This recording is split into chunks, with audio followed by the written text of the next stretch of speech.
நான் பிறக்க என்னை சுமந்தாய், என்னை ஈன்றவளையும் நீயே சுமப்பாய். என் தங்கை பிறக்க உன் பொறுப்புகள் கூடின. குறை சொல்ல ஒன்றுமே இல்லை என்னிடம். எங்களை தங்கத்தட்டில் சுமந்தாய். எங்கள் ஒரு வேலையும் தவறாமல் இருக்க நீ 2 வேலை செய்தாயோ? ஊரெங்கும் உன்னை பெருமையாக சொல்ல என் வாழ்க்கையின் ஹீரோ என்று உன்னை ரசித்ததாலோ, உன்னை அவளோ பிடித்ததாலோ நானும் உன் பாதையில் நின்று வாழ்நாள் முழுவதும் உன்னை எடுத்துக்காட்டாகவே வாழ பழகினேன். நாட்கள் ஓடின. எனக்கென்ற வாழ்க்கையைத் தேட என்னவளை நான் கண்டேன். நான் சுமக்க ஒரு புன்னகையும் பிறந்தது. உனக்கும் ஓய்வு காலம் வந்தது. முதலாய் உன் வேகம் குறைவதை நான் உணர்ந்தேன். என்ன செய்வது என்று தெரியாமல் நான் நின்றேன்.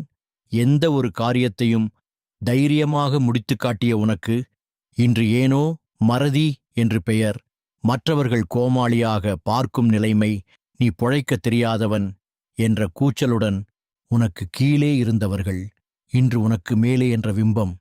ஏனோ அப்பா, என்னை சுமந்த உன்னை என் மூச்சிருக்கும் வரை சுமக்க கடமைப்பட்டிருக்கிறேன். இன்று பார்க்கும் உன்னை யார் என்ன சொன்னாலும் நீ நடந்த பாதையில் என் வாழ்க்கை தொடங்கியது. உன் மார்போடு தூங்கிய நாட்களை நான் மட்டுமே அறிவேன். என்றுமே நீ மட்டுமே என் ஹீரோவானால், அப்பா, நீ நினைத்தால் எல்லாம் மாறும். மாற்றம் ஒன்றே மாறாதது.